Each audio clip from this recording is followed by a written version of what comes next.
Ces femmes sont veuves.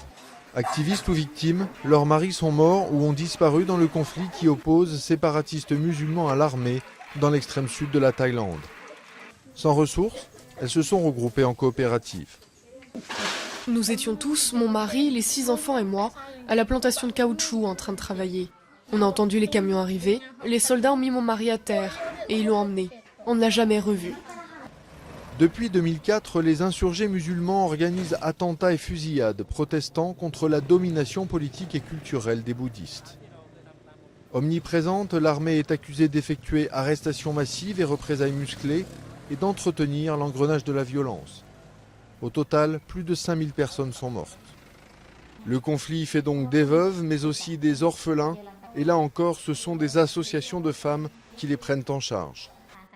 Camps de vacances, cours de langue et de religion, elles tentent d'apaiser la colère.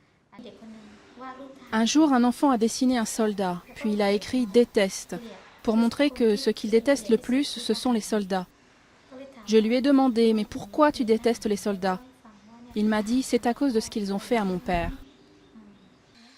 Professeurs, avocates, éducatrices, ces femmes sont le visage de l'activisme pacifique. Les femmes dans le sud de la Thaïlande, qu'elles soient bouddhistes ou musulmanes, étaient auparavant des victimes des violences de leurs agresseurs. Maintenant, elles se défendent pacifiquement. Elles réclament justice par des moyens légaux. Qu'elles soient activistes ou simples citoyennes, les femmes du Sud ont pris leur destin en main, en attendant un jour une véritable solution politique.